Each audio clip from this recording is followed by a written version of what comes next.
aspects qui sont reliés un petit peu à la semaine de la francophonie et comment le Maroc, disons la place que le Maroc occupe par rapport à la francophonie. Je suppose que, disons, la présentation qui vous a été faite hier, attendez, est-ce que ça va marcher? Oui, ça marche. Hein. Donc, voici un petit peu, bon, une carte du monde de la francophonie que j'ai prise donc, du site francophonie.fr. Vous voyez un petit peu ça, bon, les différents pays. Hier, on vous a parlé donc du Canada, qui est à 2 petites heures au nord d'ici. Aujourd'hui, on va un peu parler du Maroc. Le Maroc qui représente cette partie d'Afrique du Nord avec l'Algérie et la Tunisie. On a beaucoup de points en commun quand il s'agit donc de la situation linguistique. Bon, pas tout à fait, vous allez voir. Donc, l'organisation de la francophonie, je voulais un petit peu vous donner ça, bon, quelques faits. Donc, c'est 80 États et gouvernements. Et donc, elle a démarré en 1970. La France, bien sûr, était membre fondateur avec le Canada la même année et d'autres pays. Et le Maroc a rejoint la francophonie en 1981. Donc là, vous avez les membres de plein droit, il y en a 54. Là, vous avez 24 États et gouvernements qui sont observateurs. Et là, vous avez 3 membres associés. Alors, les membres associés, c'est un État intermédiaire avant de devenir peut-être membre plus tard. Et puis, bon, lorsqu'on regarde la liste de plus près, bon, ce n'est pas notre but. Mais il y a des pays comme le Qatar, par exemple, qui n'ont, dans le lien avec la langue ou avec la France, est seulement dû au fait que le Qatar maintenant possède la moitié de Paris. Pas la moitié, le tiers, d'accord. Donc ça c'était un des points lorsqu'il... bon, c'est un petit peu tongue-in-cheek, mais c'est pas loin de la réalité. Donc la mission de la francophonie, voilà un peu ce qu'ils font. Donc promouvoir la langue française et la diversité culturelle et linguistique. Donc la langue, la culture, très très très important. Développer la coopération au sein du développement durable. Appuyer l'éducation. Donc les 3 ou 4 mots que j'ai mis en bold, la langue, coopération, éducation, droits de l'homme. Voici un petit peu, on peut même parler de missions au pluriel, les missions de la francophonie. Bon, ce qui nous intéresse pour aujourd'hui, c'est un petit peu le premier point, promouvoir la langue, et peut-être un peu plus le 3e point, l'éducation et l'enseignement. Donc, je vais parler un peu plus en détail de ces 2 composantes, la langue dans le domaine de l'éducation et de l'enseignement. Bon, là, au Maroc, la francophonie, bon, elle est présente, bien sûr, et il y a par exemple à Rabat, tous les étés, tous les printemps, il y a la fête de la francophonie qui est organisée en collaboration avec le ministère des Affaires étrangères, le bureau Maghreb de l'Université de la francophonie, etc. C'est quoi? C'est un grand événement culturel et festif. Il y a pas mal d'activités, donc il y en a quelques-unes devant vous. Encore une fois, le but, c'est d'essayer donc d'atteindre une partie de la mission de cet organisme. Et puis, pour ce qui est de l'enseignement, il y a un site, peut-être que certains parmi vous le connaissent, ceux qui ne le connaissent pas, peut-être qu'ils pourraient prendre le temps de le regarder. Alors, c'est un site pour apprentissage gratuit du français. Donc, parlant français, c'est facile. Donc, je ne fais pas de promotion pour ce site, mais il est intéressant. Alors, c'est un site du projet du ministère des Affaires étrangères françaises, avec une interface en 6 langues que vous avez devant vous, et puis avec des partenaires, le CIEP, un organisme, donc le Centre international d'études pédagogiques qui se trouve à Paris et qui s'occupe entre autres de l'enseignement du français, Fondation l'Alliance française, le CAVIAM, un autre centre, et puis le CLA, donc de Besançon, et TV5 Monde. Je ne sais pas si vous regardez TV5 Monde, mais TV5 Monde est un acteur extrêmement actif dans le domaine. Donc ce sont tous des partenaires pour, disons, derrière la création de ce site. Et puis c'est une approche qui n'est pas pédagogique à 100%, c'est une approche plutôt ludique. Il y a des documentaires, des ateliers pédagogiques, etc., exercices de compréhension. Donc ça, c'est toujours dans le cadre de la francophonie. Alors maintenant, on se concentre un petit peu plus sur le Maroc, à proprement parler. Voici une carte du Maroc avec les villes principales. Tout à l'heure, il va y avoir un quiz, regardez bien. Alors, 2 ou 3 petits points. Je vais essayer de mettre, disons, de mettre le contexte qui va nous montrer par la suite la situation multilingue au Maroc. Au Maroc, on a plusieurs langues. Et lorsqu'on regarde un petit peu la géographie du Maroc, donc je reviens à slide précédent. Donc lorsqu'on regarde la géographie, bon, le Maroc est situé à l'extrême nord-ouest de l'Afrique. C'est un pays d'à peu près 700 000 kilomètres carrés. Ça vous donne une idée, c'est à peu près 1,5 fois la superficie de la Californie. Et il y a quelques 3000 kilomètres de côte entre la frontière algérienne tout à fait au nord, sur la Méditerranée, et puis en arrivant au détroit, autour de Tanger, et puis en descendant jusqu'au bout, à la frontière avec la Mauritanie. Donc il y a 3000 km² de côte, un peu plus, sur l'Atlantique et la Méditerranée. Et c'est ça qui nous intéresse d'un point de vue linguistique, c'est une position géographique stratégique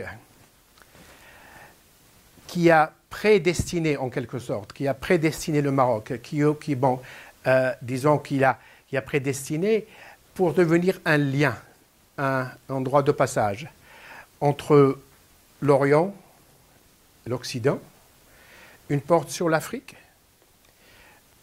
14-15 km de l'Europe. Donc, si on regarde une map monde et qu'on se pose la question, quels sont les endroits sur cette map monde qui seraient susceptibles de devenir multilingues plus que d'autres, hein? Il y en a certains qui vont sortir et le Maroc en fait partie.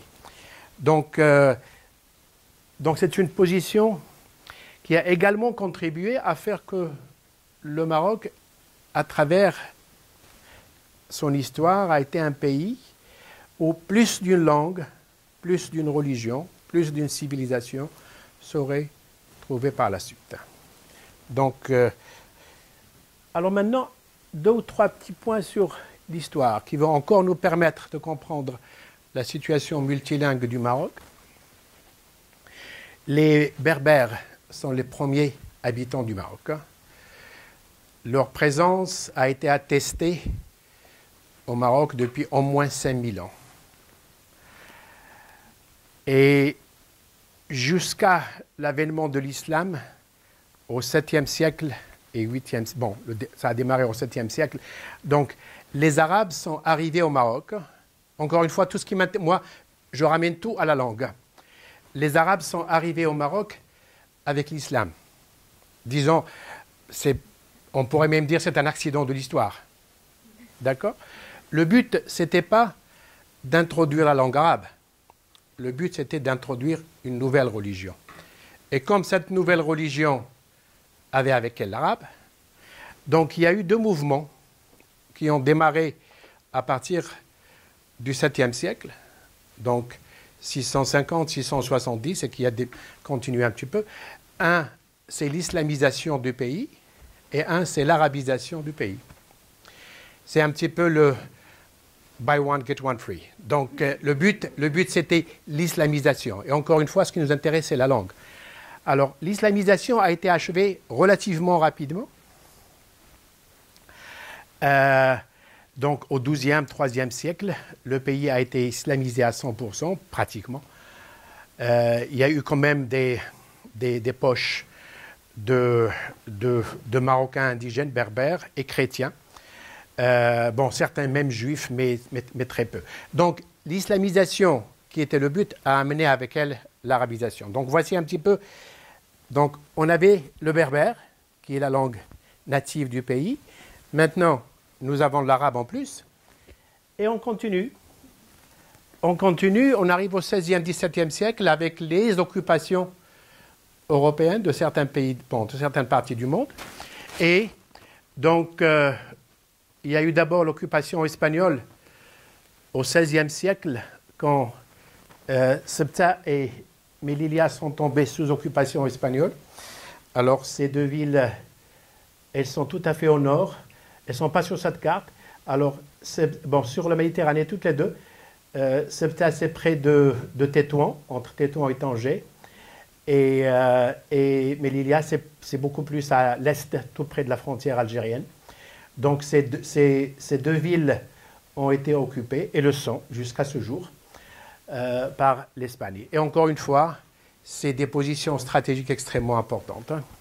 Les îles Canaries, donc au sud-ouest, sur l'Atlantique, donc 1848, le Sahara, bien sûr, pareil, en fin du 19e, mais le Sahara a été récupéré il y a une trentaine d'années maintenant.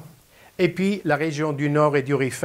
Alors là, ce sont toutes des parties du Maroc où la présence espagnole et une présence politique, économique, apporte avec elle le côté linguistique. Et puis, il y a eu le protectorat français. Donc, le protectorat français qui a, donc, en 1912, jusqu'à l'indépendance du Maroc, en 1956. Donc, ça a fait 44 ans dans l'ensemble du territoire marocain. Donc, le Maroc était sous occupation. Bon, le terme plus politically correct, c'est protectorat. Donc, pendant 44 ans, et ça a concerné tout le pays. Donc, là, nous avons un petit peu le berbère, puis l'arabe, et puis on passe à l'espagnol, et puis on passe au français. Donc, ce sont toutes des langues qui sont présentes. Actuellement, il y en a une autre, de plus en plus, c'est l'anglais, mais pour des raisons différentes. Alors, qu'est-ce qu'il en résulte? Il en résulte une espèce de mosaïque linguistique. Donc, nous avons le berbère, l'arabe marocain. Alors, là, je m'arrête encore une seconde parce que lorsqu'on parle arabe, lorsqu'on dit le mot arabe, il y a l'arabe standard et puis l'arabe spécifique à chacun des pays, les 22 ou 21 pays arabes. Donc, des fois, le Yémen, c'est 1, des fois, c'est 2, donc on ne sait pas si c'est 21 ou 22. Le jour où ils décideront, on saura. Bon, donc c'est, disons, 22 pays, et dans chacun de ces 21-22 pays, il y a une variété de l'arabe qui est parlée. Donc, pour le Maroc, c'est l'arabe marocain, bien sûr. Donc, nous avons l'arabe marocain, l'arabe standard, le français, l'espagnol et l'anglais. Donc, voici un petit peu les langues qui sont présentes. Maintenant, je vais passer... Alors, qu'est-ce qu'il en résulte? Les langues, c'est des structures, elles sont vivantes, et puis lorsqu'elles sont en contact, il y a différents types de ou multilinguisme. Alors, bilinguisme entre berbère et arabe marocain, entre arabe marocain et arabe standard. En fait, c'est beaucoup plus complexe que ça. C'est pas parce que sur la dimension arabe marocain, arabe standard, c'est pas binaire. On ne passe pas de l'un à l'autre. C'est une espèce de continuum avec 3, certains disent 4, certains disent 5 niveaux de langue. Donc, lorsqu'on parle arabe, on n'est jamais sûr à 100% est-ce qu'on est en train de parler cette variété ou cette autre, sauf lorsqu'on fait un choix conscient et qu'on décide, bon, maintenant on va parler uniquement arabe marocain, mais autrement, vous prenez 2 ou 3 locuteurs qui parlent arabe de différents pays arabes, et alors ils se mettent tous à parler une variante du standard qui n'est pas le standard à 100%. Chacun parle un petit peu le standard, mais est-ce qu'il y a des Arabes ici? Voilà, vous êtes de quel pays? Syrie. Ah, voilà, syrien. Donc si vous et moi, on se met à parler en arabe, sans le faire, disons, sans faire exprès, on va essayer de tendre vers une variété qui n'est pas le syrien, qui n'est pas le marocain. Donc, mais là, pour les besoins de la présentation, je le présente comme binaire. Donc, arabe marocain et arabe standard. Nous avons aussi arabe marocain et français. Et ça, c'est très, très, très, très présent. Donc, il y a le code switching. Très, très, très, très courant. C'est un petit peu, disons, c'est un peu l'image que vous avez dans certaines parties des États-Unis entre l'anglais et l'espagnol. Au sud, j'ai vécu au Texas et puis j'ai trouvé ça, puis en Californie. Donc là, c'est très courant. Et donc le passage d'une langue à l'autre. Alors ça, c'est donc l'arabe marocain et le français. Le même phénomène, mais avec l'espagnol, l'arabe marocain et l'espagnol. Ça touche plutôt les parties du nord du Maroc. Tout à l'heure, au déjeuner, il y avait 2 ou 3 étudiantes à table. Et on a fait connaissance, et une étudiante m'a dit « Je suis allée à Tanger et j'étais très heureuse. Et j'ai parlé, je pensais qu'avec et je parlais français, mais je recevais autre chose. » Alors, ce qu'elle recevait, c'est un mélange. Et donc, quelqu'un qui est habitué, comme c'est un petit peu le cas ici aux États-Unis, la majorité écrasante, c'est les gens qui parlent une langue. Donc, les gens qui sont habitués à un contexte plutôt monolingue, lorsqu'ils sont dans un contexte où l'utilisation de plus d'une langue est plus la norme, donc ça... Alors, et puis après, pareil, il y a des locuteurs, donc locuteurs natifs du berbère qui sont exposés directement à l'espagnol. Donc, ils passent du berbère à l'espagnol. Et dans tous ces choix, dans tous ces codes linguistiques, c'est jamais quelque chose de réfléchi. Par exemple, pour ce qui est du code switching, c'est un petit peu le default. Donc, les gens, ils parlent, ils mélangent. Il faut faire un effort conscient pour utiliser uniquement une des langues. Parce qu'autrement, lorsqu'on se met à parler, bon, disons, le mélange arabe-français, c'est ce qui ressort chez la majorité des gens. Donc, on a eu tout ça. Et puis, il y a un phénomène qui est assez récent. C'est un mélange entre l'arabe marocain et l'anglais. Alors, l'anglais, c'est intéressant comme... Bon, tout ça, c'est intéressant, mais l'histoire de l'anglais, c'est un petit peu ce qui arrive un peu partout dans le monde maintenant. Donc, la langue qui s'impose de plus en plus, dans tous les domaines. Et alors, nous avons l'arabe marocain et l'anglais, le français et l'anglais. Et là, on a un phénomène extraordinaire qui arrive, qu'on est en train de voir dans mon université à Ifrane. Les étudiants, de plus en plus, ils mélangent les trois. L'arabe marocain, le français et l'anglais. Et ça, encore une fois, ça n'a pas été étudié. Le code switching entre l'arabe marocain et le français, ça a été étudié. Mais trois langues, ça c'est quelque chose de très récent et qui reste encore à étudier. Alors, ce qui nous intéresse, c'est un petit peu, donc il y a toutes ces langues qui sont présentes, c'est un petit peu le profil linguistique. Alors là, comment faire pour passer à l'autre présentation, Michel? Alors on fait ça, voilà. Et puis, alors là, voilà. Là, je vais un petit peu vous demander, surtout aux étudiants, nous avons un tableau et on va le remplir. D'accord? Alors, nous avons les domaines d'utilisation. Donc, il y a les langues dont on a parlé. Et nous avons les domaines, les différents. Quand est-ce qu'on utilise telle ou telle langue? Donc nous avons le berbère, l'arabe marocain, l'arabe standard, le français, l'espagnol et l'anglais. Et puis il y a. Donc là, par exemple, la langue maternelle. La langue bon, je vous donne la première et puis vous me donnez les autres. Alors, la langue maternelle, tous les Marocains, sans exception, ils sont nés, ils naissent dans des foyers où la langue maternelle est soit le berbère, soit l'arabe marocain. Personne, il n'y a pas une seule personne au Maroc dont la langue maternelle est l'arabe standard. Ça n'existe pas. L'arabe standard est la langue maternelle de personne. C'est une langue apprise, que tout le monde apprend. Donc, langue maternelle. Alors, ce qu'on va faire, on va remplir ce tableau, puis après, on se concentre plus sur les domaines du français, parce que c'est ça qui nous intéresse le plus.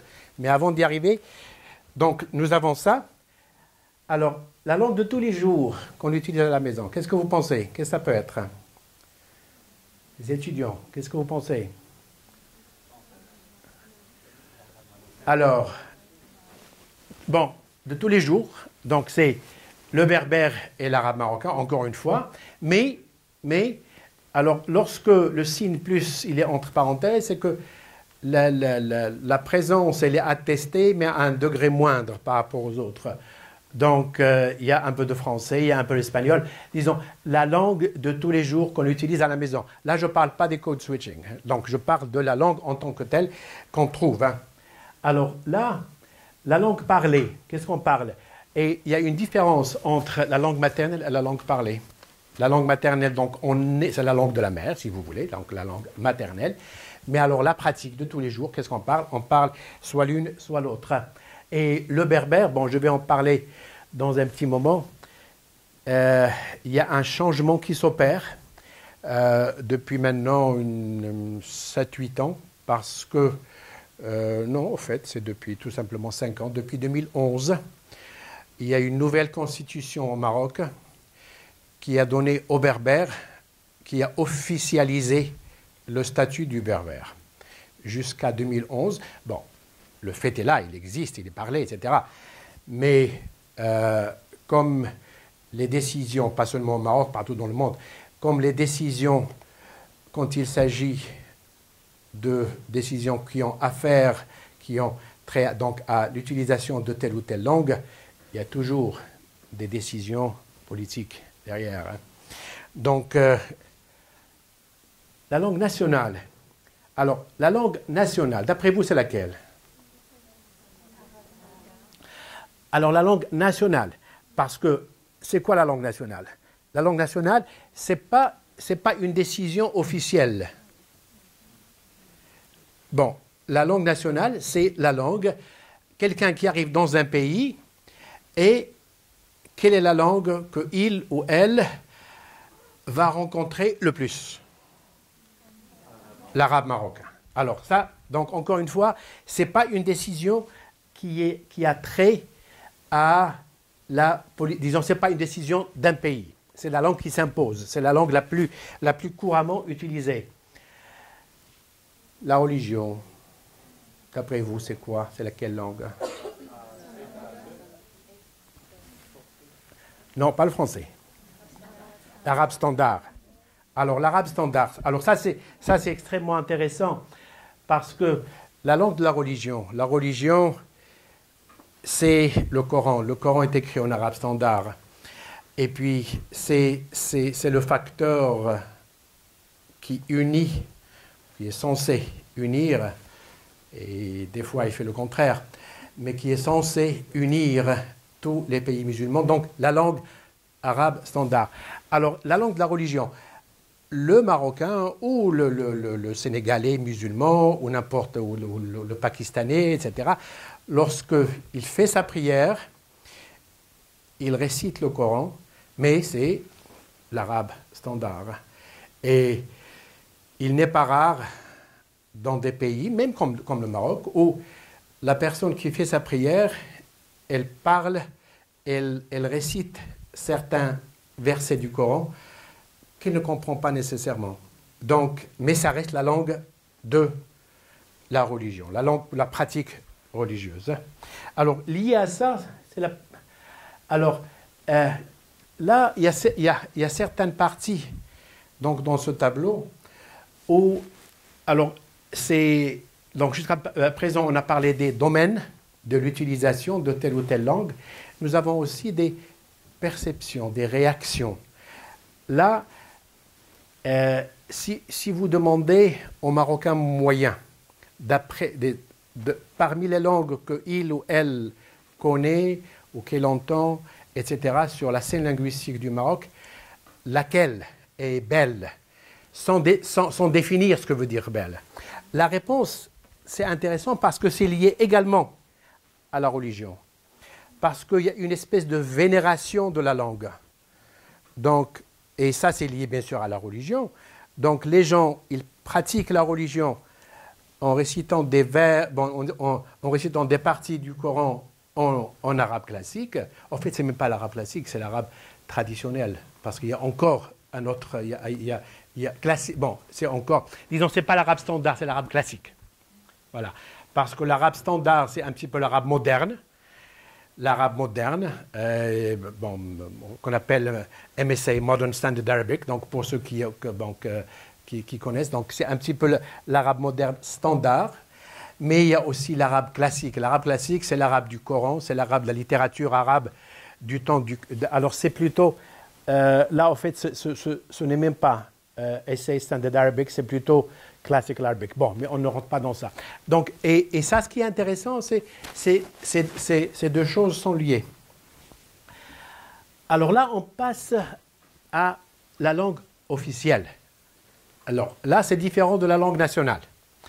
La langue officielle, depuis 2011, alors c'est le berbère et l'arabe standard. Au fait, ce qui est intéressant, je vous ai dit que j'ai mis le signe en rouge parce que ça c'est très récent, 2011, c'est la nouvelle constitution. Jusqu'à 2011, donc la constitution du Maroc, il parlait d'une langue. La langue officielle était l'arabe. On ne spécifie pas laquelle, mais on dit l'arabe. Alors maintenant, depuis 2011, parce qu'il y avait des mouvements parmi donc, la population berbère amazigh, donc c'est un petit peu les deux termes qu'on utilise, pour être plus politically correct, le mot c'est amazigh. C'est plus berbère, c'est pas berbère, c'est amazigh. Alors, mais les langues officielles maintenant, c'est le berbère et l'arabe. Alors là, il y a encore une autre question, c'est la langue, et puis on utilise le italique, unifiante. Si vous demandez, et ça c'est courant, et pas seulement au Maroc. Hein. Donc, quelle est la langue qui a le statut d'unifié, donc d'amener ensemble tous les Marocains et tous les Arabes? Alors là, bien sûr, c'est l'arabe standard. Là, on passe à un autre domaine, un autre registre. D'après vous, qu'est-ce qu'on va trouver ici, hein?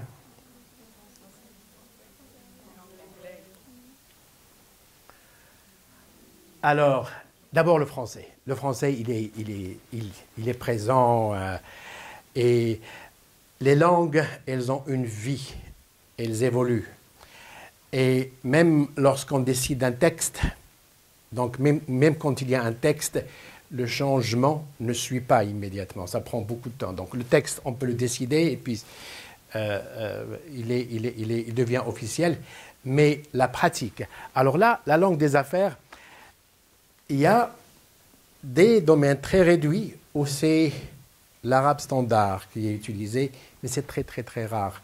C'est avec par exemple les Arabes des pays du Golfe quand ils viennent s'installer au Maroc et faire affaire. Alors c'est un bon, ça grandit, ça existe, mais c'est surtout le français. Donc la place du français dans ce domaine est extrêmement importante. Alors, langue au singulier, au pluriel, écrite, qu'est-ce qu'on écrit au Maroc, d'après vous? Il y a un petit peu de tout. Et encore une fois, ce qui est intéressant, je reviens en berbère dans un moment, c'est, bon, l'arabe standard et le français. Alors, si vous allez au Maroc, à l'entrée à l'aéroport, on vous donne une fiche et elle est écrite en arabe et en français. Donc, et vous remplissez la fiche de la police. Donc, le premier contact que vous avez, tous les documents officiels sont écrits encore en arabe et en français. Non, ce n'est pas vrai ce que je dis, ce n'est pas tous. Parce qu'il y a une tendance maintenant où on utilise de plus en plus l'arabe standard et qu'on laisse le français. Et c'est une décision qui est uniquement politique, mais qui ne reflète pas la réalité. Donc c'est un des domaines où, encore une fois, nous avons des lois, mais la réalité, elle est autre. Donc, alors là, pour le berbère. Le berbère est une langue à tradition surtout orale. Mais depuis quelques années, en fait même avant 2011, depuis 2003-2004, il y a eu au Maroc création d'un institut national royal, alors l'IRCAM, Institut royal pour la culture amazigh. L'IRCAM, alors dans le but, dans la mission, est de promouvoir la langue berbère. Et puis ils ont commencé à travailler sur un alphabet qui a une existence très vieille, mais qui n'a pas été standardisé et qui n'est pas utilisé ni accepté par tous les locuteurs du berbère à travers donc Maroc, Algérie, Tunisie, un peu aussi en Libye, etc., et un peu dans certaines poches aussi en Mauritanie, en Égypte. Donc là, il y a un alphabet, le tifinagh. Je vous montrerai à la fin un exemple. Donc, pour écrire le berbère, ça, c'est une décision 100% politique. Alors, le résultat est malheureusement le résultat de ce travail. Nous avons le petit Marocain qui commence à l'âge de 6 ans, lorsqu'il va à l'école. La première année, il apprend l'arabe avec des caractères arabes et il écrit de droite à gauche. La deuxième année, donc lorsqu'il a 7 ans, en plus, il commence à apprendre le français avec un alphabet latin et il écrit de gauche à droite. La troisième année, on lui introduit une troisième langue, le tamazight, qui est écrit avec un troisième alphabet. Ça, c'est malheureux, mais c'est comme ça. Donc, les résultats font que...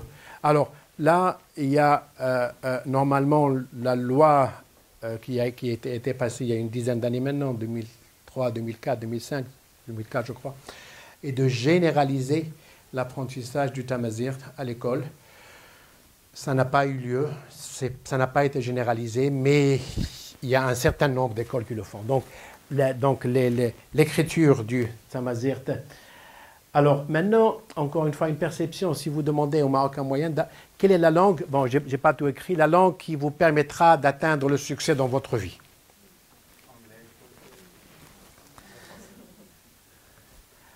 Le français, bien sûr, jusqu'à l'anglais de plus en plus, et puis l'espagnol, donc les langues européennes, et l'arabe standard, mais moins. Ceci dit, lorsqu'il y a plusieurs, par exemple, comme langue des affaires, comme langue à succès, lorsqu'on est... Bon, dans ces cas-là, nous avons l'arabe standard, mais c'est plus vers... Donc, c'est avec les hommes d'affaires, avec les affaires des pays du Golfe. Et puis les autres langues, par exemple, là, pour ce qui est du berbère, ces dernières années, il y a un grand nombre, il n'y avait aucune radio qui émettait uniquement en berbère. Maintenant, il y en a une dizaine. Et il y a des télévisions. Bon, ça c'est une très bonne chose parce que ça aide à promouvoir donc, la langue dans sa composante parlée. Parce que ça fait partie de notre culture, de notre identité, de qui nous sommes, la composante berbère. Et puis de plus en plus aussi les deux autres langues européennes. Dans le domaine juridique, ça c'est aussi quelque chose d'intéressant. D'après les textes, c'est l'arabe standard. Ça, c'est un domaine où tous les documents, sans exception, sont écrits en arabe. Jusqu'à il y a je ne sais pas le détail, une quinzaine d'années. Par exemple, un notaire. Vous allez voir un notaire, vous achetez une maison et vous demandez à ce que l'acte, on vous fait signer l'acte. Jusqu'à présent, un très grand nombre de notaires travaillent en français. Et ça, c'est contre la loi. Mais c'est comme ça. Donc, on écrit, donc on remplit un document. Ça, parce que les notaires, ils ont tous, ou une grande partie, été formés en français. Hein, et alors, il y a certains domaines, il y a des termes, etc., qui ne sont pas entrés dans la langue. Le texte dit il faut que ce soit en arabe, mais c'est une des situations où la réalité et la loi elles vont en parallèle. Donc, l'administration, on a un petit peu parlé, donc c'est l'arabe standard et aussi le français à un moindre niveau. Alors, encore une perception, si vous demandez... au fait, ça c'est une étude qui a été faite dans les années 80-90 par des collègues, et puis de temps à autre, on la met un petit peu à jour. Donc, c'est des surveys, c'est un petit peu... Donc, on parle, on pose des questions. Alors, la langue, si vous demandez... si vous posez la question, quelle est la langue, parmi toutes ces langues, quelle est la langue qui pour vous est pratique? Alors là, il n'y a pas de doute, la majorité écrasante parle du français. Et c'est le français uniquement. Ici, il n'y a pas d'autre langue. Donc, à la fin, je vous montrerai donc un slide avec les domaines uniquement où il y a le français. La diplomatie, d'après vous? Alors ça, c'est le français. Quelque chose d'intéressant pour le 14 juillet, bien sûr, pas français, mais pour le 4 juillet, donc la fête nationale américaine au Maroc, donc à l'ambassade des États-Unis, pour le 4 juillet, il m'arrive souvent d'être présent, et puis bon, avec ma déformation professionnelle, je vois un peu ce que les gens parlent. Très, très, très, très souvent, c'est le français. Et puis bon, donc ça, et c'est à l'ambassade des États-Unis à Rabat. Donc, alors pour l'enseignement des sciences exactes, et le mot exact ici est important, donc tout ce qui est médecine, pharmacie, mathématiques, etc. Alors là, c'est le français. Et un petit peu l'arabe standard. Alors sur ce point, on est très différent de nos amis syriens, parce qu'en Syrie, la Syrie a développé un enseignement secondaire et surtout universitaire qui se fait, je ne sais pas si ça se fait toujours, mais qui se faisait uniquement en arabe. Donc la Syrie était vraiment parmi les 22-23 pays arabes, la seule pendant longtemps, suivie un petit peu par l'Irak. Bon, malheureusement, ce qui arrive maintenant dans cette partie du monde arabe n'arrange pas les choses. Mais chez nous, donc l'enseignement des sciences exactes se fait plutôt en français et un petit peu en anglais de plus en plus. Alors là, pour ce qui est de l'anglais, c'est un petit peu l'université où je travaille, à Al-Akhawaïn, qui est une des 14 ou 15 universités au pays. Et elle a été créée en 1995, donc maintenant il y a 20 ans, 21, 22 ans, et qui enseigne en anglais. Donc c'est une université où l'anglais, il est enseigné en tant que langue et il est utilisé en tant que langue d'enseignement. Donc et là, donc on enseigne les mathématiques, tout, on enseigne tout, le business, etc., tout se fait en anglais. Donc ça, c'est un domaine où l'université Al-Akhawaïn,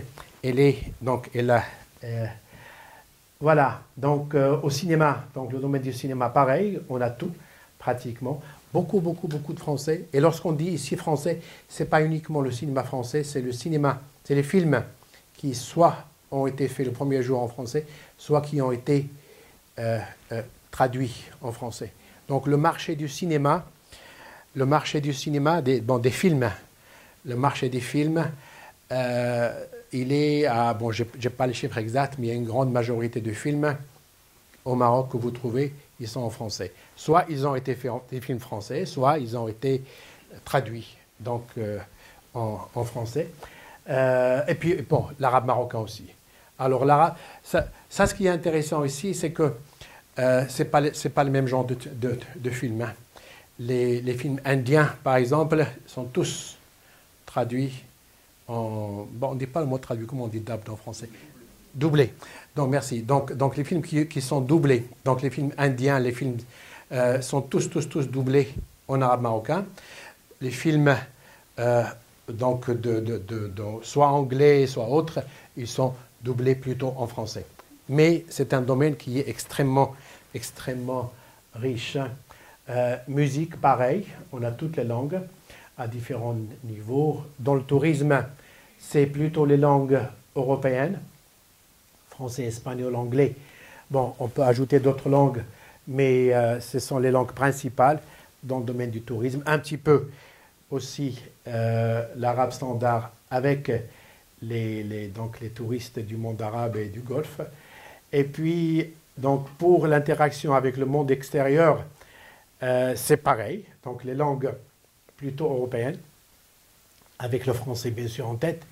Alors, voici maintenant, là vous avez les domaines, il y en a une quinzaine, où le français est présent. Depuis le domaine de la langue de tous les jours, la langue à la maison, la langue des affaires, la langue écrite, la presse, la radio, le juridique, l'administration, etc. Donc là, vous avez tous les domaines. Et puis ce qui est intéressant, c'est quand vous regardez, c'est qu'il y a certains domaines où le français, bon, la majorité en fait, se partage donc l'utilisation avec d'autres langues. Des fois, comme par exemple dans la langue pratique, à la question langue pratique, ben, la majorité répondent que c'est le français. Donc il y a que le français en phase de pratique. La langue de la diplomatie, le français est prépondérant. Et puis, les langues écrites, la tradition écrite du français au Maroc, donc c'est une tradition très solide et elle le reste. Hein. Donc là, vous avez un petit peu tous ces domaines. Et puis, alors là, vous avez uniquement le français. Donc j'ai enlevé les autres langues. Donc ça vous donne un petit peu une idée sur la carte linguistique. La carte linguistique basée, donc cette fois-ci avec un focus sur le français. Donc là, ça rejoint un petit peu ce dont on a parlé au début de la présentation, au niveau donc du Maroc en étant un des pays où la francophonie est présente. Et voici un petit peu certains domaines. J'ai encore 3 ou 4 slides et puis ce sera la fin. Alors là, j'ai ajouté cette slide pour vous donner un petit peu une idée des villes principales où il y a des centres culturels français. Il y a une quinzaine, une douzaine je crois, des centres culturels français qui sont des organismes qui œuvrent dans le domaine de l'enseignement de la langue d'abord, mais pas uniquement. Il y a surtout l'enseignement de la langue, mais il y a aussi toute la composante culturelle qui va avec. Voilà, oui, ils sont 12. Donc, par ordre alphabétique, de Agadir à Tétouan. Et puis, ça touche un petit peu pratiquement tout le Maroc, à part l'extrême sud, à part le Sahara.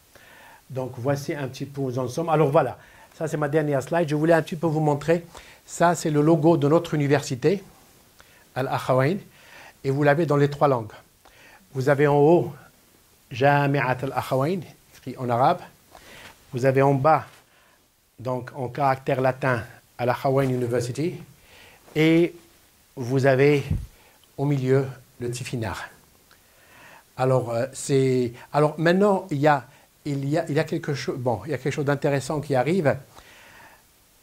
De plus en plus, vous voyez sur la devanture de certaines, bon, pas de certaines, toutes, des banques maintenant, les ministères, aussi bien les organismes d'État que les organismes privés, de plus en plus, parce que c'est dans la loi, de plus en plus, il y a le tifinagh pour indiquer le titre.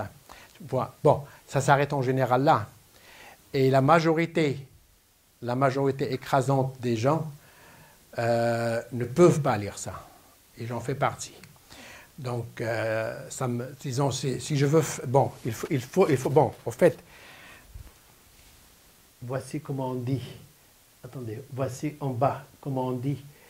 Alors, Tesdawit n'lachawain. Tesdawit n'lachawain.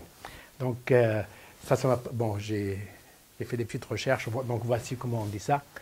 Et puis, le dernier mot en bas, alors c'est Tenmirt. Tenmirt, c'est pour dire merci, en berbère. Voilà. Shukran.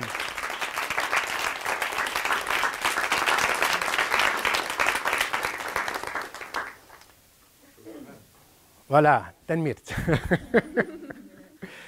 Alors, est-ce que vous avez des questions? Alors, vous parlez de l'espagnol, de quel pays? De l'espagnol, on parle en Espagne ou l'espagnol d'autres pays? Plutôt l'espagnol d'Espagne. Hein. Parce que, pour des raisons très simples, proximité linguistique, échange culturel, échange économique, il y a un grand nombre de Marocains qui travaillent en Espagne. Et puis, il y a la majorité, dans les deux villes, Ceuta et Melilla, il y a les villes marocaines qui sont occupées par l'Espagne.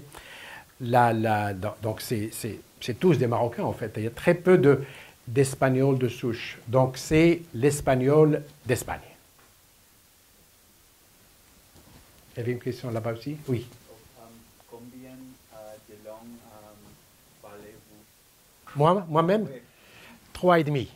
3 et demi, ok. Qu'est-ce que c'est le demi? C'est un peu d'espagnol. Oh. Mais autrement, arabe, français, anglais. Hein.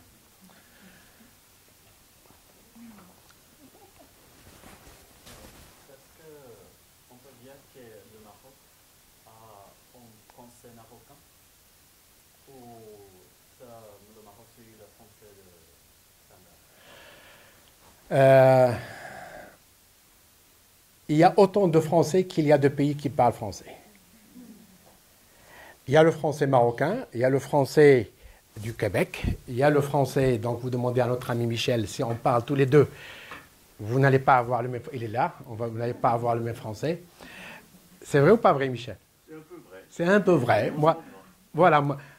Moi, je ne dirais pas ça, lui, il le dit. Donc, il y a le français du Maroc, il y a le français du Cameroun, il y a le français du Québec, etc. Donc, et ça, encore une fois, même lorsqu'on veut dire le contraire, parce que ça fait plus politically correct, non, parce que les langues, c'est des organismes... C'est un petit peu comme l'anglais. Il y a l'anglais ici, en Angleterre, en Inde, au Pakistan, etc. Donc, il y a autant de variétés de langues que de pays dont la langue est utilisée. Peut-être que la question c'est, est-ce que la variété de français se rapproche plus du continent européen ou bien de l'Afrique noire? C'est peut-être ça la question, je ne sais pas. Est-ce que par exemple, pour la prononciation du R, est-ce que c'est un R plutôt d'Afrique noire ou plutôt un R européen? Ah non, c'est plus européen. Beaucoup. Bon, si c'est ça votre question, non, c'est beaucoup plus européen-français. Il y a des Marocains, il y en a pas mal. En fait, ça a aussi à faire, c'est aussi lié au niveau d'éducation de la personne. Donc, quelqu'un qui a un certain niveau d'éducation tendra donc à parler, à utiliser un français qui s'approche beaucoup plus Ceci dit, même à l'intérieur de la France, il n'y a pas un Français, hein, à l'intérieur de la France. Hein. Aller à Marseille et aller à Nantes, en passant par Paris, et vous n'allez pas avoir la même variété de français. Donc, donc, si votre question, est-ce qu'on se rapproche plus de l'Europe que de l'Afrique, la réponse est très nette, plus de l'Europe.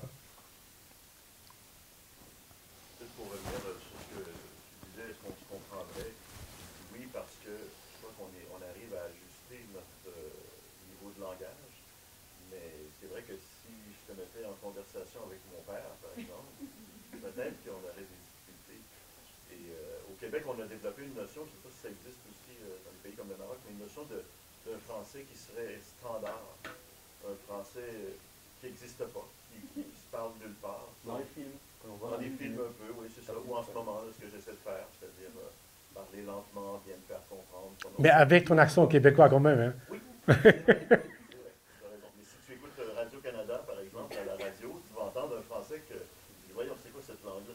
C'est vrai, c'est vrai, c'est vrai. Non, mais de toute façon, c'est un domaine fascinant, hein, donc les variétés de langues. Donc là, le français, donc aller au Québec et aller au Cameroun et aller en Algérie. En parlant de l'Algérie, bon, il y a beaucoup de points parmi ceux que j'ai soulevés sont communs aussi en Algérie, mais il y a certaines choses. Par exemple, l'Algérie ne fait pas partie de la francophonie. Et ça, c'est un choix politique. de l'OIF. Oui. Donc, et ça c'est un choix. Donc, et là, ça rejoint la question de l'identité et du passé et du poids historique. Autre chose. Mais peut-être pour rebondir sur ce qui a été dit, je pense qu'un Français comprendrait davantage un Marocain qu'il ne comprendrait un Québécois. Au niveau de la prononciation, au niveau du lexique, au niveau de l'expression idiomatique, je pense qu'il y aurait plus de facilité pour un Français de communiquer avec un Marocain qu'avec un Québécois. C'est incroyable parce que quand même, quand on y pense au niveau de l'histoire, ce sont quand même des Français, des Québécois, et les Marocains, me semble-t-il, seraient beaucoup plus aisés à comprendre que des Québécois. Ça, Le papa, si j'ai bien compris, le papa. mais bon, là, il y a aussi la géographie et l'histoire qui jouent un rôle. Donc, la France était au Maroc pendant 44 ans, donc ça crée des liens avec le protectorat. Et il y a la proximité géographique relative par rapport, disons, entre Paris et Montréal.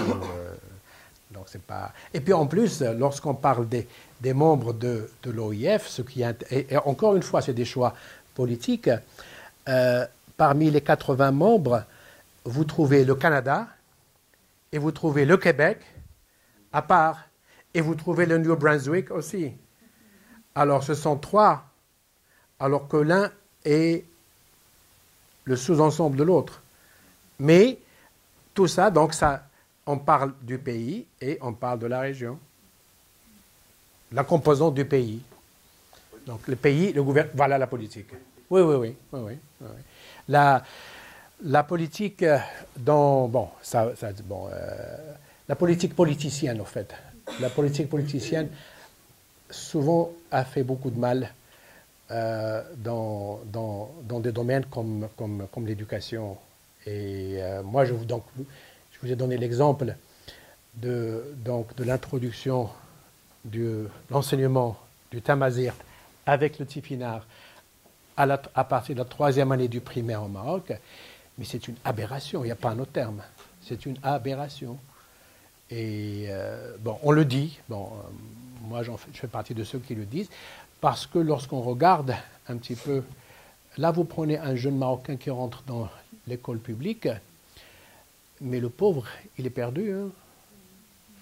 Il arrive souvent que des gamins, quand ils commencent à apprendre à écrire, la 2e ou 3e année, ils vont vous utiliser une lettre de l'alphabet arabe dans le même mot avec une lettre de l'alphabet français, parce que les choses n'ont pas eu le temps de mûrir, de s'installer.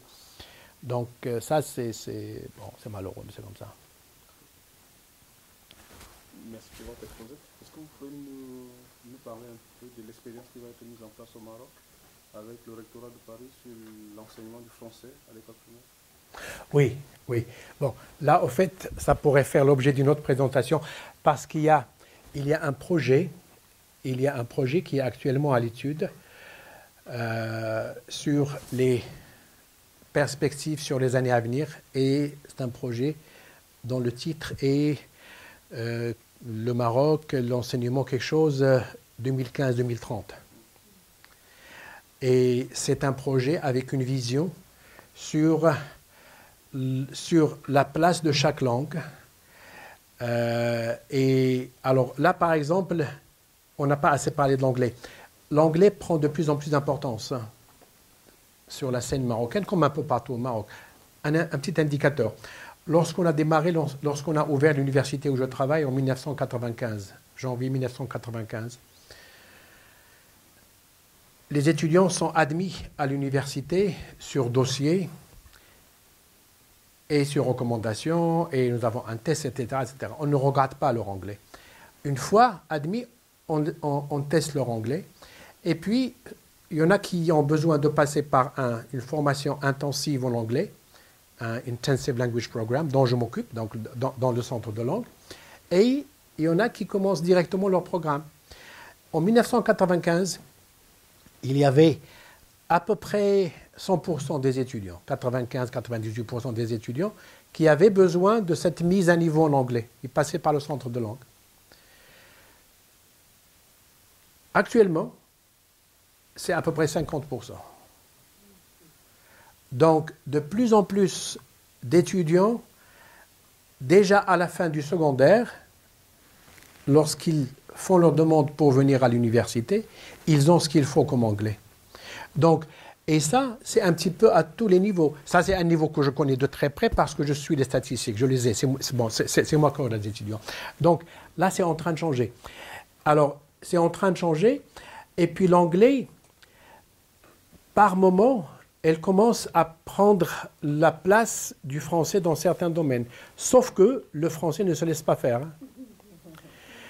Les premières années de l'enseignement à l'université, on enseignait uniquement en anglais, parce que c'est la langue principale. Et puis, bon, l'arabe est obligatoire pour tout le monde. Lorsqu'on a eu les premières promotions de nos étudiants sur le marché du travail, en 2000, 2001, 2002, le marché du travail réagissait aux étudiants de l'Akhawayn et il disait « c'est un produit excellent que vous produisez, mais il est où leur français ?» Alors, qu'est-ce qu'on a fait? On s'est dit « tiens, nous, on voulait que nos étudiants apprennent l'anglais en plus du français. » Mais il s'est avéré qu'ils amélioraient leur anglais souvent aux dépens de leur français. Alors, on a ajusté à partir de 2001, on a introduit le français sur le cursus, dans le cursus, et maintenant le français est obligatoire aussi. Et donc après, à partir de 2003, 2004, 2005, les étudiants, actuellement, quand ils sortent de l'Université Al-Akhawayn avec un diplôme, ils sont trilingues. Donc là, la réforme dont on parle, elle remet à sa place, elle remet certaines choses dans une place claire pour ce qui est de l'enseignement. Par exemple, pour ce qui est de l'introduction pour le français. Actuellement, à aujourd'hui, un étudiant, il arrive au baccalauréat, les 3 dernières années du lycée, il étudie les matières scientifiques en arabe. Il arrive au baccalauréat, il passe le baccalauréat, il rentre à l'université, du jour au lendemain, il commence à étudier ces matières en français. Alors ça, le résultat, ça pose problème. Hein. La réforme, elle prévoit la réintroduction du français comme langue d'enseignement. Pas seulement comme langue enseignée, mais comme langue d'enseignement au secondaire. Ce qui était le cas de mon temps quand j'étais au lycée. Mais encore une fois, on revient à la politique. Bon, nous avons au Maroc un gouvernement à tendance donc islamiste. Et même avant, il y avait un gouvernement donc, du parti de l'Istiqlal qui lui aussi est pour l'arabisation. Parce que l'arabisation a fait beaucoup de mal au pays.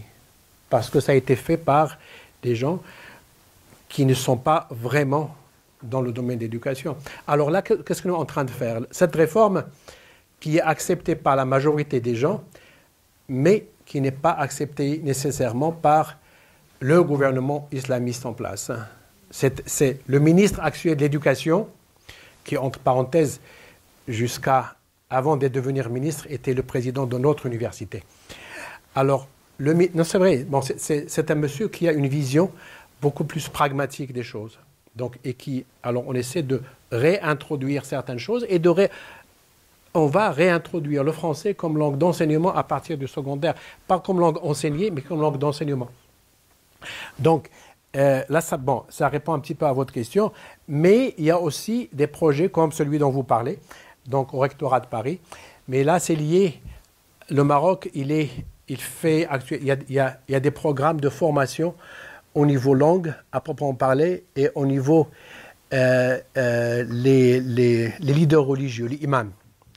Donc, le Maroc fait un très, très, très grand effort pour former des imams, donc des hommes de la religion, qui ont une approche plutôt, disons, comment on dit, donc plus, voilà, moins radicale, et, disons, pour essayer de contrecarrer ce qui se passe malheureusement un petit peu partout dans le monde.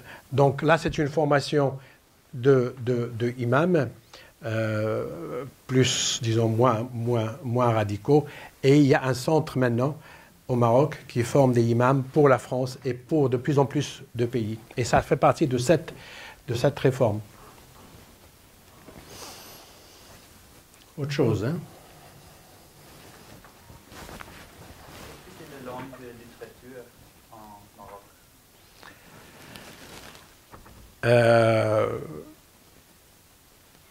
J'hésite, en fait, j'hésite parce que j'avais une autre présentation sur la littérature.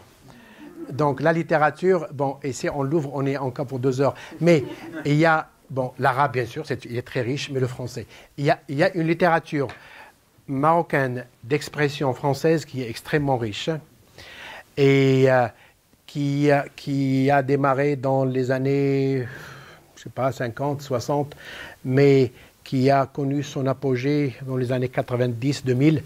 Donc, il y a une production de littérature marocaine d'expression française. Il y a des auteurs qui sont enseignés, un grand nombre, dont le niveau est vraiment très, très solide. Et ça continue. Alors, bon, l'arabe et le français, tous les deux. De plus en plus, on assiste à la naissance et au développement d'une littérature marocaine écrite en anglais. Ça se développe pas mal. Et puis, il y a un mouvement aussi en arabe marocain. Pas encore en tamazirt, mais ça viendra.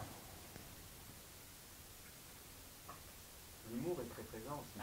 Ah oui. Le festival de rire de Marrakech. Ah oui, oui. Effectivement, le français à Marrakech. Le Marrakech du rire, hein, le Marrakech du rire avec Gad Elmaleh et Jamel Debbouze, ça c'est extraordinaire. Et ça d'ailleurs, le programme, il est en partie sponsorisé par la présence du français au Maroc dans les activités culturelles. C'est un des festivals les plus dynamiques. Et donc, le Marrakech du rire. Oui, oui. Vous avez assisté au Marrakech du rire? Sur Internet. Sur Internet, et puis bon. Oui. Bon, Gad Elmaleh et Jamel Debbouze, ce sont. Et d'autres, il y en a d'autres, en fait. Hein. Donc, oui, allez-y. Est-ce qu'il y a des écoles publiques et privées là? Est-ce qu'il y a une différence entre les langues qui ont enseigné aux écoles? Ah oui, c'est très bien. Oui. La réponse est oui pour la première, oui pour la deuxième, et malheureusement. Alors, il y a l'enseignement public au Maroc. Malheureusement, le niveau laisse beaucoup à désirer. Hein. L'enseignement public. Hein. L'enseignement privé, c'est un business. De plus en plus, il y a de plus en plus d'écoles. Pas toujours encadrées, ni faites, etc., par des gens du domaine. En fait, c'est rare quand c'est le cas. L'enseignement, il est bien meilleur. Les résultats, ils sont bien meilleurs dans les écoles privées lorsqu'on compare avec les écoles publiques de l'État. Et ça, pour revenir à votre question, un des aspects de la réforme 2015-2030 est de réduire de manière très très très importante, le nombre des étudiants, des élèves qui vont vers le privé en améliorant le système du public. C'est un projet extraordinaire qui va demander énormément d'efforts et il y a énormément de résistance de la part des enseignants. Un petit exemple. Les écoles privées, elles font appel aux enseignants de la fonction publique. Moi, je suis enseignant du secondaire. Je travaille dans un lycée d'État. J'ai mon salaire, je suis payé par l'État, je suis fonctionnaire de l'État. Quand je finis mon travail, je vais enseigner dans les écoles privées. Le travail que je fais dans les écoles privées, je le fais beaucoup mieux que le travail que je fais dans l'école de l'État. Pourquoi? Parce que l'école privée, il me paie à l'heure et l'école privée, il me paie selon les résultats. Si je ne fais pas un bon travail, ils me disent au revoir. Alors que dans l'école, que dans le lycée de l'État, je suis fonctionnaire. Je suis titulaire. Vous comprenez le mot titulaire? Donc fonctionnaire titulaire de l'État. Donc je fais le minimum. Et des fois, le minimum est réduit à 0. C'est vrai, des fois le minimum est réduit à 0. Il y a des enseignants qui font le minimum et des fois qui se mettent en congé maladie, qui prétendent être malades alors qu'ils ne le sont pas et ils vont travailler dans le privé. Ça fait mal au corps, c'est la réalité. Alors ça c'est un des projets phares de la réforme que le ministre veut. Alors il y a un décret du ministre qui est sorti il y a quelques semaines qui interdit aux enseignants du public d'aller travailler dans le privé. Alors dès que ce décret est sorti, il y a eu un mouvement de la part de tout le monde, mais le ministre tient bon. Le ministère tient bon actuellement. Alors le ministère leur dit, vous voulez faire des écoles privées, aucun problème. Investissez dans la formation des enseignants qui vont travailler pour vous. Parce que avec tout ça, nous avons un très grand nombre d'enseignants qui sont au chômage. Et les écoles privées, leur but, c'est de se faire le plus d'argent, bien sûr. Au lieu d'embaucher des gens qui n'ont pas de travail, de les former pour qu'ils soient des enseignants à plein temps chez eux dans leurs écoles privées, ils prennent les enseignants de l'État. Alors là, on ne sait pas comment de la rentrée prochaine, qu'est-ce qui va arriver, mais ça va être très chaud. Mais dans tous les cas, il faut avoir le courage de ces réformes. Là, elles sont lancées. Et bon, on va voir ce que ça va donner. Et le roi et la famille royale, quelle langue parle-t-il? Le roi et la famille royale, ouais. Ben, c'est des Marocains comme tout le monde. Ils parlent toutes les langues. Ils parlent ce qu'on... Bon, là, disons, la formation, peut-être un peu plus le français. Mais en fait, non, c'est pas vrai ce que j'ai dit, parce qu'il y a une école à l'intérieur du Palais Royal pour les princes. Et ils ont une formation très, très, très solide, aussi bien en français qu'en arabe, qu'en études islamiques. Ils ont une formation extrêmement solide. Donc, ils sont aussi à l'aise dans une langue que dans l'autre. Bon, mais ça reste quand même une petite minorité qui ne représente pas, qui n'est pas représentative. Mais il y a beaucoup d'écoles privées qui font un travail excellent. Il y a certaines écoles publiques qui font un très bon travail aussi. Et c'est une minorité, mais c'est un chantier qui est très lourd et qui a besoin d'un reformatage. C'est un petit peu comme vous avez un disque dur de votre ordinateur et vous essayez de fixer un petit problème, puis un autre, et puis vous vous dites non, il faut tout reformater. Donc là, on essaie de reformater on va voir ce que ça va donner.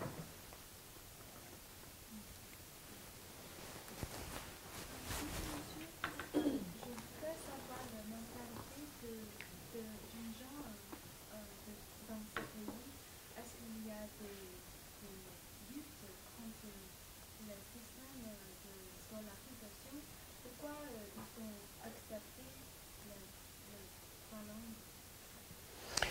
je ne suis pas très sûr d'avoir compris la question.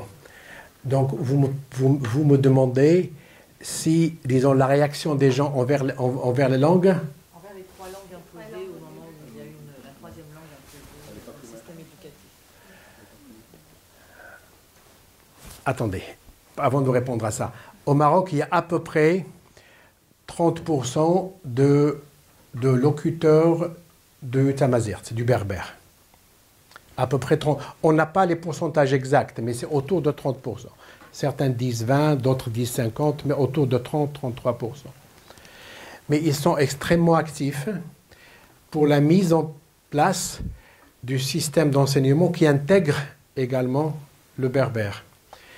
Et pas sous ce ministre, hein, il ne l'aurait jamais accepté, mais sous le ministre avant lui.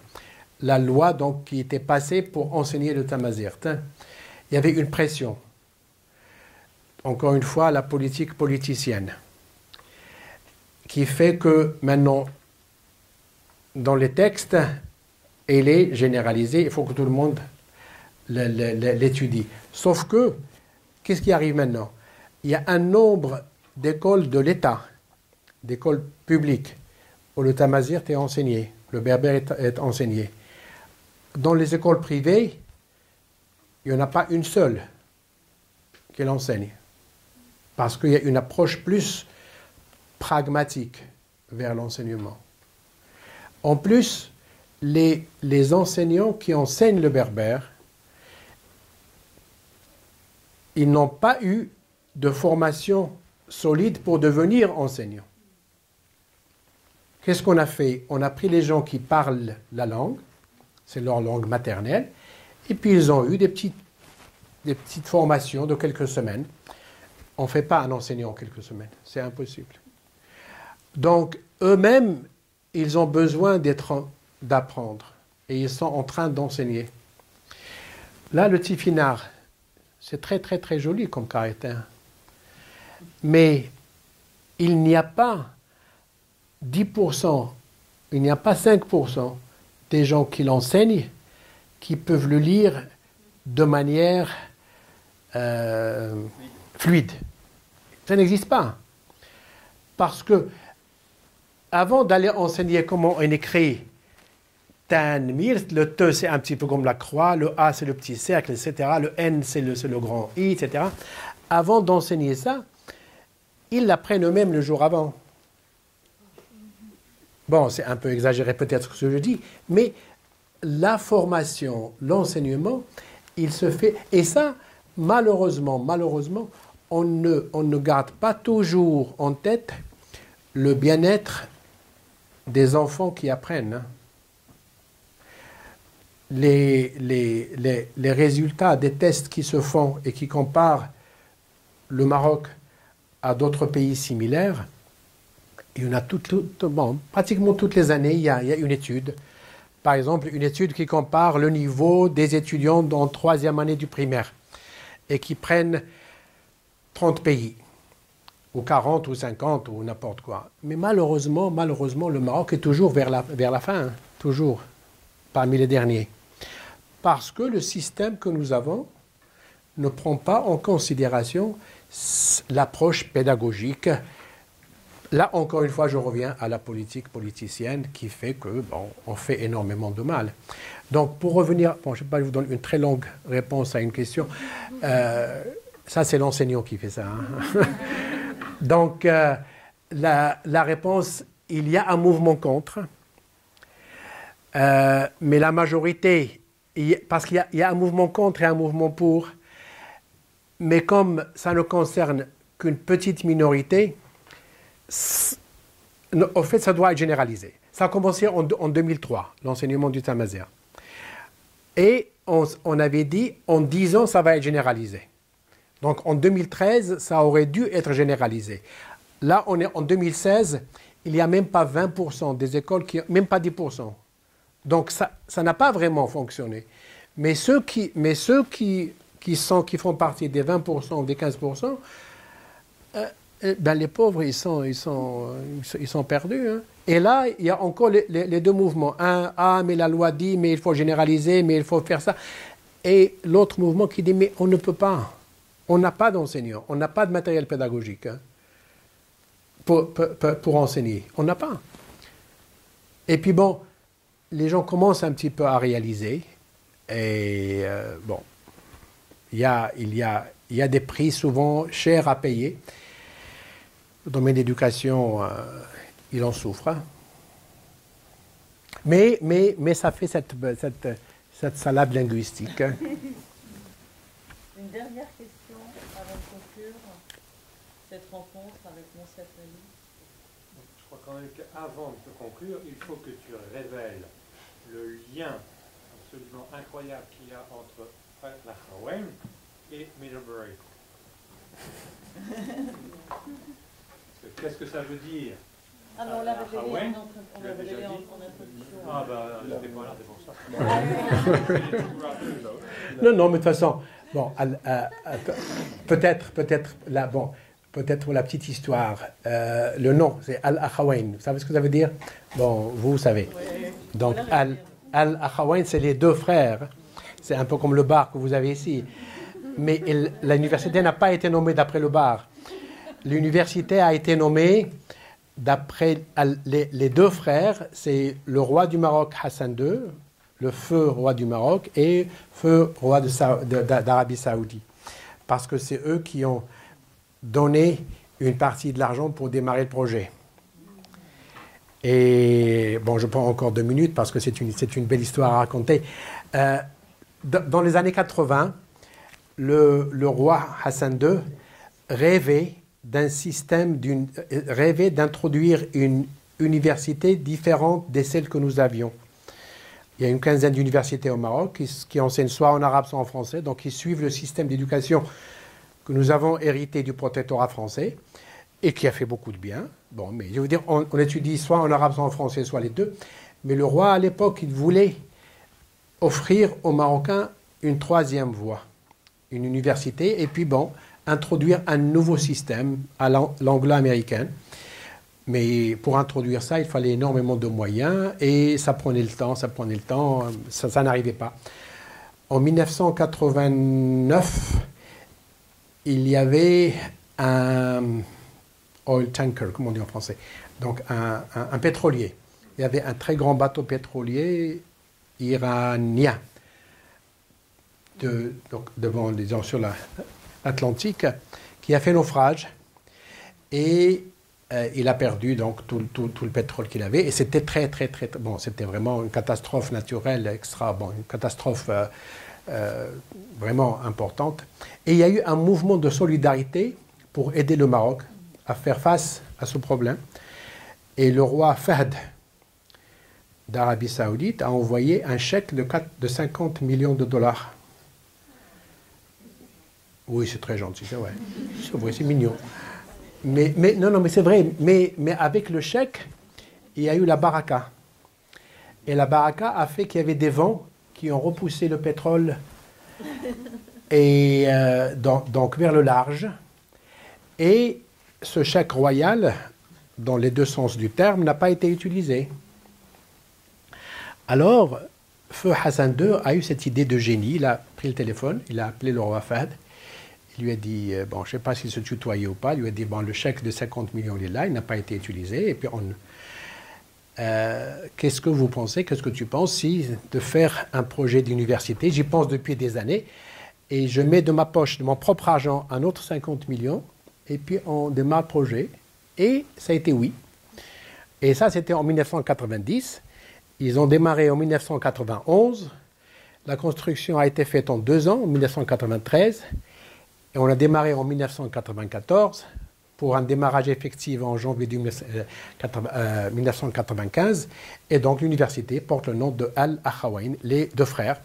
Les 2 frères étant donc les rois, le feu Hassan II et feu Fahd, qui ne sont plus de ce monde, tous les 2, mais qui ont fait un projet extraordinaire. Et donc ça a enrichi la scène de l'enseignement supérieur au Maroc. Et ça apporte quelque chose de nouveau. Donc ça, c'est un petit peu pour l'histoire. Bon, maintenant, il y a entre l'université Al-Akhawayn et Middlebury des camps. Bon, nous avons un nombre important de nos enseignants, de nos administrateurs, et j'en fais partie, Ils sont passés par ici. Moi, j'ai enseigné à Middlebury dans l'école arabe pendant les années 80-90. Notre président actuel, que Philippe a rencontré aussi il y a 2-3 mois quand tu étais à Ifrane, lui aussi, il a enseigné ici. Et nous avons un programme d'arabe. Il y a 4 ou 5 enseignants qui enseignent durant toute l'année. Et l'été, il y a toujours un qui vient ici à Middlebury. Bon, je continue à dire ici parce que c'était ici, maintenant qui vient ici, là-bas, qui vient. Mais donc nous avons des liens très, très solides avec Middlebury. Et actuellement, entre l'école arabe de Middlebury qui est en Californie et notre programme d'arabe, il y a des conventions solides pour des projets de collaboration qui ont déjà démarré au niveau des échanges des enseignants. Puis bon, on est en train de voir d'autres possibilités. Donc, il y a des liens entre Al-Akhawayn et Middlebury qui datent du début des années 80. L'école arabe a démarré ici en 1982.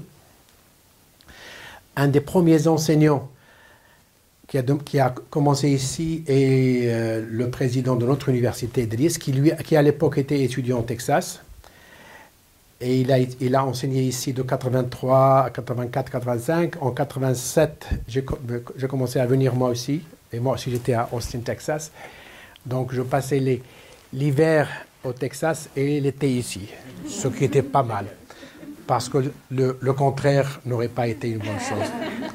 Donc, les liens avec Middlebury, ils datent de pas mal de temps. Monsieur, nous vous remercions tous.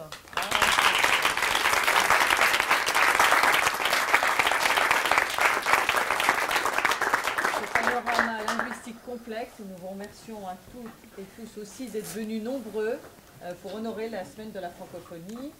Nous continuons ce cycle de rencontres avec...